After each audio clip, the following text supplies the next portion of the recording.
Assalamualaikum warahmatullahi wabarakatuh. Bertemu lagi dengan saya Dede Hudori, calon guru penggerak angkatan 9 dari Kabupaten Lebak, bertugas di SDN 3 Harian. Pada kesempatan kali ini, saya akan melakukan wawancara yang kedua, yaitu dengan Bapak Nuriaman, SPDI. Beliau adalah selaku Kepala Sekolah SDN Negeri 2 Sobang, Kecamatan Sobang, Kabupaten Lebak. Assalamualaikum warahmatullahi wabarakatuh, Pak Nuriaman. Waalaikumsalam warahmatullahi wabarakatuh. Apa kabar Pak yang ini? Alhamdulillah, Kak Dede. Alhamdulillah ya. Kebetulan hari ini saya lagi santai lah di ruang kelas ini, ruang sekolah ini, dan mudah-mudahan Kak Dede dalam keadaan sehat walafiat ya. Alhamdulillah Pak, hari ini saya juga dalam keadaan sehat ya. Sebelumnya nih mohon maaf nih Pak, saya sudah mengganggu waktu Bapak di sini ya, waktu kegiatan Bapak, dan saya ucapkan terima kasih juga atas kesempatan Bapak, atas waktunya yang telah diberikan kepada saya di sini Pak. Ya, terima kasih Pak Dede. Kebetulan hari ini tidak ada kegiatan ya dalam baik di dalam sekolah ataupun di sekolah ya, waktu lagi senggang. Kebetulan Pak Dede ini. Alhamdulillah. Pak, jadi di sini ataupun saya akan berbincang-bincang dengan Bapak, ngobrol-ngobrol sama Bapak, ingin menggali pengalaman Bapak ya, mengajukan beberapa pertanyaan tentang pengalaman Bapak di dalam mengambil sebuah keputusan gitu kan, terutama itu pengambilan keputusan yang terkait berbasis kebijakan tentang dilema etika atau kehidupan moral gitu ya. Jadi untuk yang pertama kan Bapak tentu pernah nih mengalami kasus-kasus tentang dilema etika atau kehidupan moral gitu kan. Nah, bagaimana selama ini Pak Yaman itu dapat mengidentifikasi kasus-kasus yang merupakan dilema etika ataupun kehidupan moral itu Pak? Ya. Baik, terima kasih Pak Dede. Alhamdulillah sudah menyempatkan waktu datang ke SDN 2 Subang. Sebagai tadi dalam tugas modul 3.1 ini, antara mungkin menjadikan persyaratan ya. Ya, seperti yang telah tadi dikemukakan sama Pak Dede tentang mengalami kasus-kasus. Ya, di sini saya dalam mengidentifikasi dilema etika atau bujukan moral, yaitu dengan mempertimbangkan pertentangan nilai-nilai moral, dampak tindakan, ketidakpastian, prinsip etika yang terlibat dalam mendengarkan berbagai sudut pandang yang berbeda. Itu yang menjadi bahan pertimbangan saya dalam mengambil sebuah keputusan yang ada di lembaga SDN 2 Subang ini. Oke, terima kasih Pak Yaman ya. Jadi dalam memutuskan kasus tersebut kan ya, susah ya, karena tadi gitu kita tidak hanya membedakan antara yang benar dan ya, salah ya, gitu kan. Kalau benar salah kan sudah jelas ya. Jadi ini kan kita banyak pertimbangan. Ya, ini kan benar lawan benar gitu ya kan. Makanya kalau menurut bahasa orang tua makan buah si malakama gitu Pak ya. Oke Pak, untuk pertanyaan selanjutnya, bagaimana nih selama ini Bapak di dalam mengambil keputusan di sekolah dalam situasi di mana ada dua kepentingan tadi ya, di mana ada dua kepentingan yang sama-sama penting gitu kan, penting untuk penting. Jadi bagaimana tuh Bapak mengambil keputusan seperti itu Pak? Ya, saya berprinsip dalam mengambil sebuah keputusan di sekolah saya, terutama di dalam kasus di mana ada dua kepentingan yang sama-sama penting. Saya melibatkan konsultasi dengan tim manajemen evaluasi dampak, mengacu kepada kebijakan yang mempertimbangkan implikasi jangka panjang dan mengedepankan prinsip keadilan untuk memastikan keputusan yang diambil sesuai dengan nilai-nilai kebijakan dan kepentingan sekolah mungkin secara dengan keseluruhan. Itu diantaranya Pak Dede. Oke, terima kasih Pak atas jawabannya.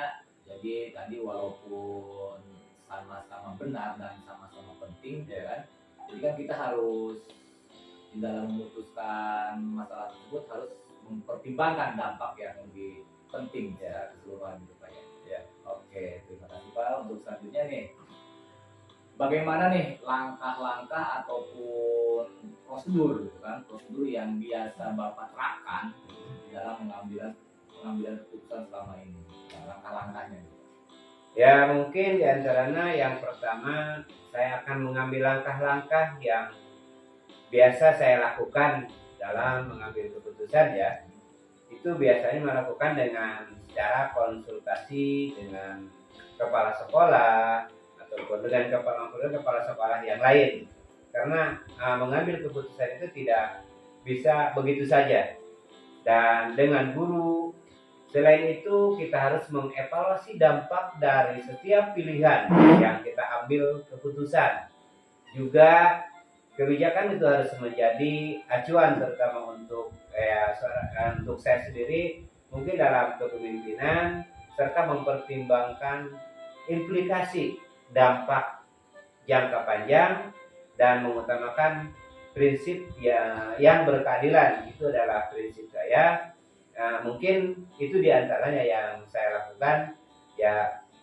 Mungkin saya juga tetap bekerja sama dengan kepala sekolah yang lain jika ada permasalahan yang bisa tidak dilakukan oleh sendiri itu. Oke Pak ya, terima kasih Pak. Jadi kan intinya berarti terus berkonsultasi gitu ya, berkolaborasi dengan teman gitu ya. Apalagi kan kalau misalkan kasusnya itu kasus yang lebih berat lagi ya. Kalau kita tidak bisa menjelaskan sendiri, kita harus mengambil ya ketika tidak langsung untuk memutuskan gitu. Tapi kita dengan pertimbangan dia harus mengacu pada kebaikan dari serta keadilan itu Pak ya. Oke Pak, untuk selanjutnya nih dari yang telah dilakukan tadi nih oleh Bapak nih, dari yang telah dilakukan oleh Bapak nih, apa nih hal-hal yang menurut Bapak itu paling efektif di dalam pengambilan keputusan pada kasus-kasus pidana etika, jadi yang paling efektif ya terutama. Nah, menurut saya yang saya lakukan yang lebih efektif itu mungkin yang pertama adalah berdiskusi dengan rekan sesama kepala sekolah ya, ataupun berdiskusi dengan K3S ya, karena kan K3S itu adalah wadahnya para kepala sekolah. Dan juga tidak lepas untuk melibatkan guru tetap akan dilibatkan juga sama saya, juga dengan semua warga sekolah. Umum ya, untuk warga sekolah ada komite, terus ada wali murid, dan juga saya menerima masukan dari pemahaman yang lebih lengkap tentang berbagai sudut pandang yang sangat relevan. Itu diantaranya. Oke, jadi intinya benar Pak ya, jadi terus berkolaborasi, berdiskusi gitu ya. Berdiskusi, tetap kita kan menggunakan ya berbagai pertimbangan supaya mengambil keputusan itu tidak menjadi dampak yang tidak yang tidak mengambil keputusan yang benar lah gitu. Jadi intinya kan berarti kalau saya dapat simpulkan nih, jadi kita itu harus bisa menerima masukan dari berbagai pihak ya. Jadi tidak sendiri lah. Oke, terima kasih Pak. Oke, untuk selanjutnya nih Pak, jadi hal-hal apa saja nih yang selama ini merupakan menjadi tantangan berat nih dalam pengambilan keputusan pada kasus-kasus dilema etika yang Bapak hadapi? Ya, biasanya untuk dilema mengambil keputusan selalu timbul yang dalam mengambil suatu keputusan, misal adanya tekanan dari pihak terkait atau adanya tuntutan waktu yang sangat ketat. Itu dapat mempengaruhi kemampuan untuk membuat keputusan berdasarkan pertimbangan etis yang cermat. Jadi tidak semudahnya yang biasa saya lakukan. Itu diantaranya. Jadi intinya mah yang menjadi tantangan itu kalau misalkan sudah ada tekanan dari pihak luar Pak ya, sama waktu yang mendesak gitu ya. Mungkin itu jadi pertimbangan ya. Oke, terima kasih Pak. Kita lanjutkan. Nah, baik Pak nih ya. Jadi apakah Bapak memiliki sebuah tata kala ataupun jadwal gitu kan, dalam sebuah penyelesaian kasus dilema etika tersebut gitu kan, apakah Bapak langsung menyelesaikannya pada waktu itu gitu kan, menyelesaikan tempat gitu kan, atau memiliki sebuah jadwal yang sudah disesuaikan gitu kan. Nah, bentuk atau prosedur seperti apa nih yang Bapak lakukan selama ini? Baik Pak Dede, terkait dengan menyelesaikan kasus dilema etika ya, saya tidak memiliki kata-kata atau jadwal tertentu yang kaku. Mungkin saya cenderung menangani kasus-kasus tersebut sesuai dengan kebutuhan dan kompleksitasnya. Namun, saya akan memastikan bahwa penyelesaian dilema etika dilakukan dengan cermat dan tepat waktu sesuai dengan situasi yang dihadapinya.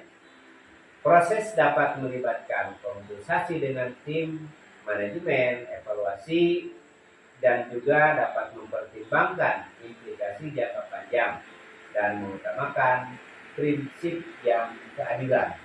Itu adalah prinsip penting bagi saya untuk menangani setiap kasus dengan berhati-hati ya. Karena kalau misalnya kita sudah berhati-hati menangani kasus yang dilema etika ini ya sangat sulit Pak ya. Jadi dengan keberhati-hatian saya memastikan bahwa keputusan yang diambil dengan nilai-nilai etis dan kepentingan yang sangat terlibat. Itu diantaranya pada prinsip saya terkait dengan penyelesaian kasus dilema etika. Intinya tidak mempunyai waktu tertentu, Tidak mempunyai tertentu ya, harus diselesaikan. Jadi tergantung beratnya kasus Ya, ringannya ya, gitu ya. dari kasusnya.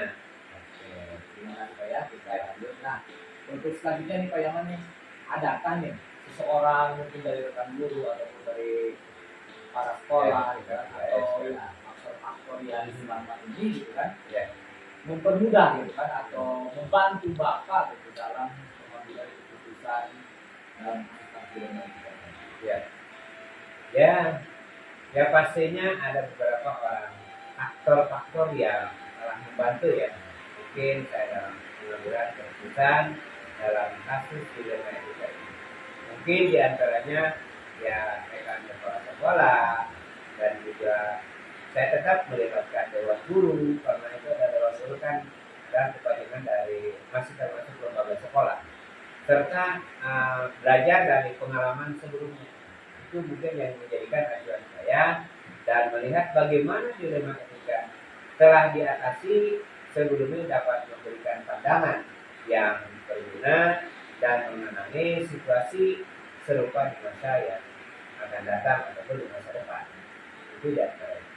Jadi kembali lagi ke tadi pada intinya Ya, kan gitu, selalu berdiskusi gitu selalu ya. berdiskusi tentang kita tidak mengambil keputusan harus kita yang menjalankan, walaupun misalkan dengan adanya tekanan-tekanan, tapi tetap kita masih menggunakan ya konsultasi lah diantaranya dengan tadi karena di kepala sekolah itu kan ada 3M, terus kita juga mempunyai pengawas ya, itu kan bisa kita mengambil ataupun meminta ya pandangan lah ya, seperti itu, supaya jangan kita nanti setelah memutuskan dampaknya ya saya itu Salah tidak ya. takut salah berikan ya dirugikan, itu kan akan berdampak juga pada kita. Nah, dari semua hal yang telah disampaikan tadi oleh pembelajaran apa nih yang dapat petik dari pengalaman Bapak dalam keputusan Ya, dari semua yang telah kita bahas tadi ya Pak Dede, sampai dengan kalian itulah supaya sesudahnya mah saya menjadi terakhir, saya menjadi terakhir lah dalam mengambil sebuah keputusan dan juga dalam menghadapi situasi di rumah etika ya, dan memperoleh pemahaman yang lebih mendalam tentang pentingnya nilai-nilai moral dalam pengambilan sebuah keputusan. Itu di antaranya.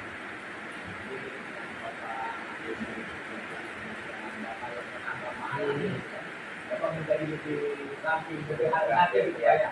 dalam satu perjanjian. Baik, Pak, terima kasih untuk ini gitu ya. Semoga dari apa yang Bapak sampaikan juga itu bisa menjadi pelajaran bagi saya dan Anda di dalam itu lebih baik lagi. Agar lebih hati-hati lagi dalam menghadapi sesuatu. Ya. Ya, terima kasih Kak. Terima kasih Pak, dan maaf. Ya, baik. Mudah-mudahan untuk ke depan ya jadi meningkat lagi untuk lebih apa namanya berhati-hati dalam kepada daerah. Kita nanti akan terasa lah kalau sudah menjadi seorang pemimpin dengan beberapa tekanan dari sana dari sini, belum misalkan ya banyak permasalahannya ya banyak kan sekolah ada yang namanya bos ya dan adanya ya ada misalkan dari wali murid nanti juga akan merasakan bagaimana ya kita harus memilih keputusan yang lebih akurat yang lebih memastikan supaya kita tidak salah mengambil keputusan itu pada saya. Sekian untuk kegiatan wawancara hari ini. Semoga bermanfaat untuk kita semua. Terima kasih. Assalamualaikum warahmatullahi wabarakatuh. Waalaikumsalam.